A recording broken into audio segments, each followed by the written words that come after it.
Hi, and welcome to Q&A with Spirit. I'm Shelli. In this video, I'm going to be sharing a conversation that I had with my higher self. In it, we discussed the Starseed soul journey on Earth, our first attempt at Ascension, and the different types of romantic relationships that we have while on Earth. Okay, so what does a Starseed volunteer journey look like when it comes to Earth? As many of you probably know, if you resonate with the term starseed, you spent many, many, many incarnations on other planets as other types of beings. But when the call went out for volunteers to help in Earth's ascension process, that's when we decided to begin incarnating on Earth. So it wasn't just for this individual life. We actually started a long time ago in this volunteer process. What my higher self shared with me was that our first 100 or so incarnations on Earth were very saint-like. We were mystics and oracles and monks and seers, often experiencing persecution. However, throughout that entire time, we didn't experience any soul growth. So at some point, we decided that we wanted to change things up and experience what is called a service to self life or a negatively polarized incarnation. I will refer to this as a negative life. This is a life in which we choose to control and manipulate and do harm to others. Basically, what you would deem an evil, bad person.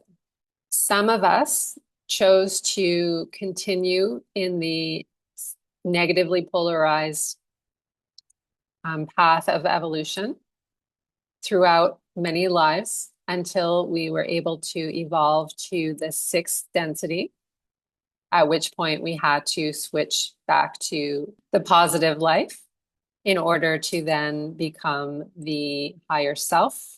But some of us chose to only have one negative life, and then we switched back to the positive again. It was about a 50-50 split between these two choices.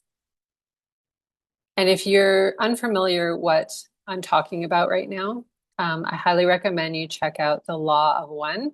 It's a channel text from the early 80s that talks about what we are going through on Earth right now with this whole ascension process.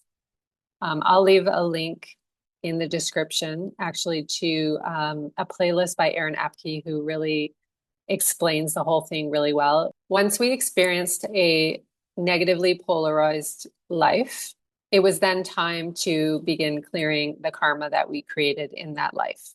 So in order to do that, we had to enlist one of our soul family members to play the role of a negative entity attachment in our next life in order to work out our karma and do the healing that was necessary. For those who chose to evolve through the negative polarity, that negative entity attachment was with them throughout each incarnation. But for those who only had the one incarnation as a negatively polarized being, they only had to have the entity attachment for one life. But they still had to continue clearing their karma throughout their consecutive lives. It was during these lives that we began to evolve as souls. On average, it took about 7 to 9 lives to clear the karma and graduate to the next density.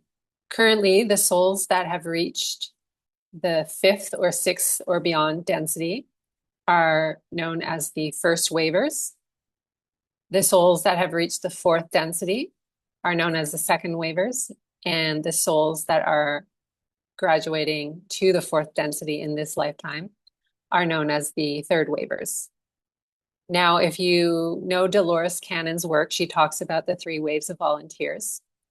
The difference is she classifies each wave according to when we are born. So to her, the first waivers are the people, the humans here on Earth right now who were born.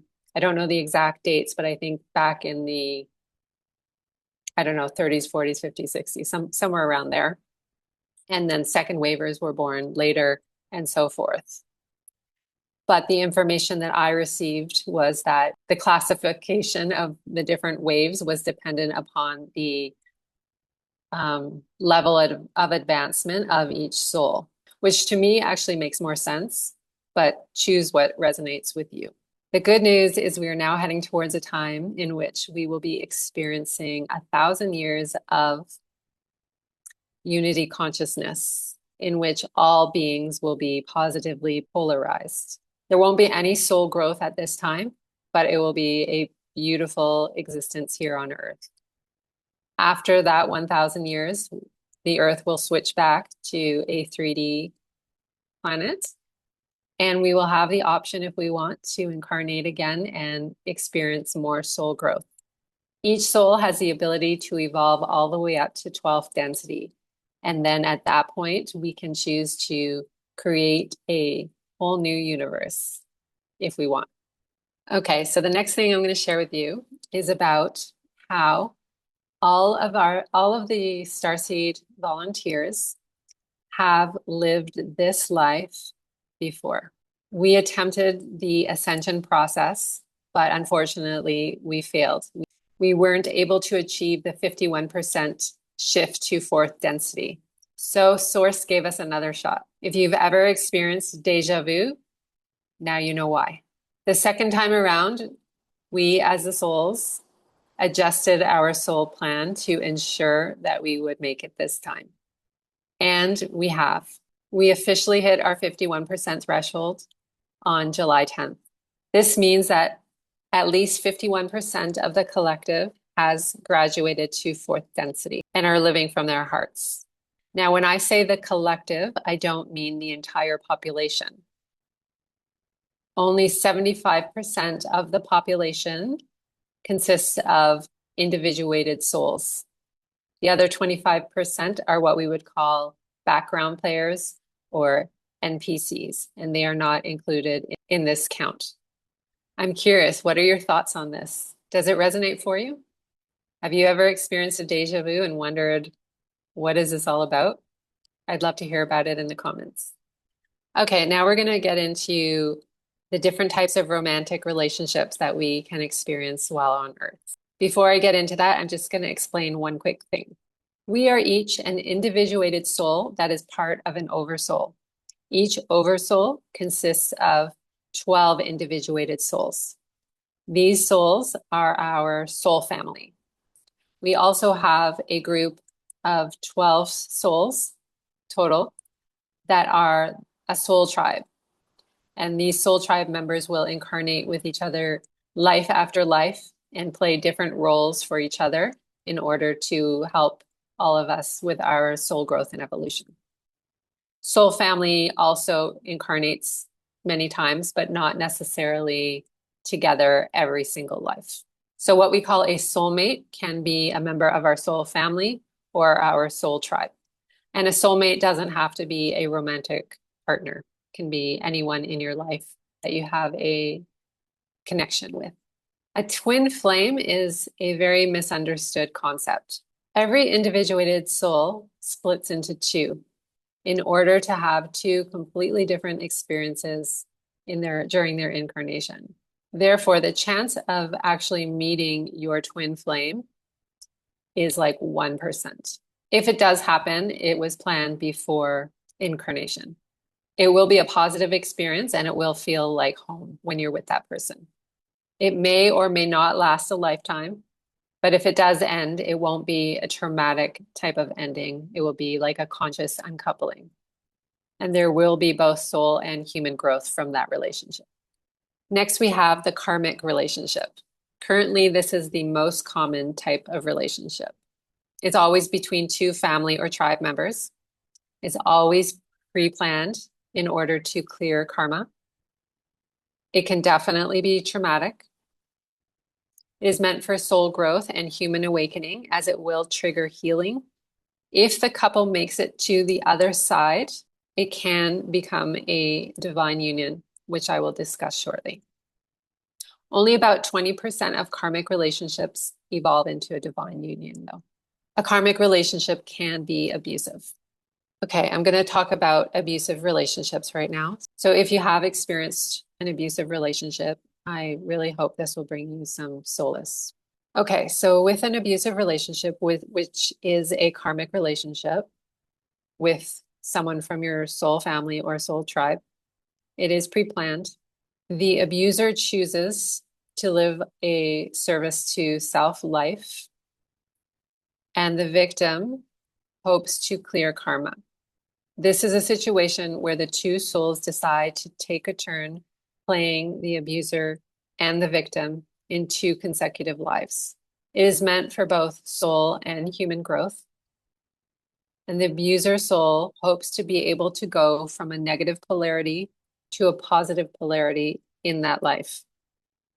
However, only about 2% actually do. The victim soul hopes to leave the relationship, heal, and turn their pain into purpose by helping others.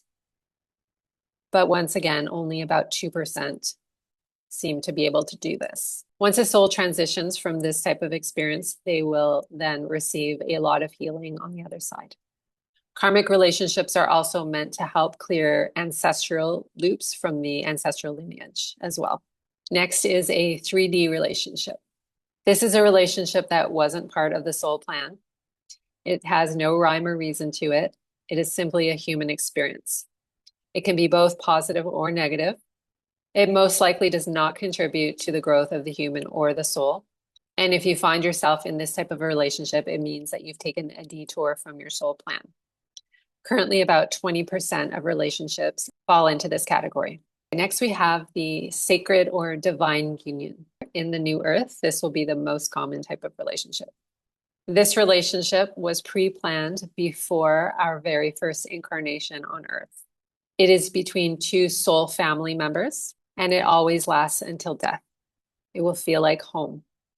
You may experience a soul remembrance when you meet the person for the first time, but you may not. The requirements for a sacred union are that both humans have to have healed 90% of their core wounds and limiting beliefs. They must have integrated their shadows. They must love and accept themselves fully and completely. They must have healed and balanced their masculine and feminine energies. They must embody source consciousness. And they must embody unconditional love and acceptance for one another. The purpose of divine union is to awaken each other to the next level and activate each other's spiritual gifts, and to be of service to humanity in a more powerful way than they could on their own. Even though the sacred union was planned eons ago, it doesn't mean that there is only one soul available. I'm going to share with you now what I learned through my own personal experience. So I've been single now for 16 years, but I realized quite a few years ago that my soul planned that I would be single for many years so that I would not get distracted from my soul growth and evolution this time around, like I did in my first attempt at this life. Last year, when I started channeling, I was able to connect to the higher self of my divine masculine counterpart for this life. I was able to learn a lot about our mission and really develop a strong connection. I was told that he was still going through a lot of healing at the time, but I was okay with being patient. But then in October of this past year, during a conversation that I had with Source, I discovered that he was still on this healing journey, and she wasn't quite sure if he was going to be ready anytime soon. And so I got a little concerned that I wouldn't get to experience a sacred union if he was never ready. So I asked that question to Source. And she explained to me that that wasn't the case, that sacred union is in my soul contract, and it's not dependent on just that one person in this life. She told me that there is another member of my soul family that is the same frequency that could be called in if I wanted.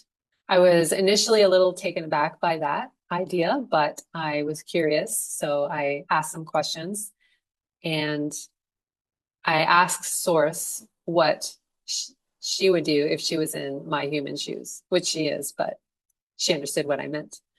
And to my surprise, she actually suggested that I call in the other soul. For some reason, I kind of thought that she was going to tell me to be patient, but she told me that, I've been ready for quite a while and it's time because we have work to do together. So before I made the decision, I asked if I could talk to the original soul again and just let him know that I had made the choice, and I wanted him to know that, I was sorry and that I wished him so much love and all that kind of stuff. And he was very, very understanding, and that made me feel better. After shedding a few tears, I then called in the new soul, and I was able to connect to his higher self and have a conversation as well. And I felt very happy with my decision to do that. Once I made the choice to call in the new soul, the universe then went to work orchestrating our meeting, setting up all the necessary things that it would take for us to be brought together. And that's the other thing about the sacred union. It's all in the hands of our spirit team to orchestrate our meeting in the perfect divine timing. So that's it, guys. That's all I've got for today. I hope that you enjoyed this information that I shared with you. I would love to hear if it resonated with you or not. And if you are in a relationship, I would love to hear what kind of relationship you think you're in. So until next time, I send you so much love. Bye for now.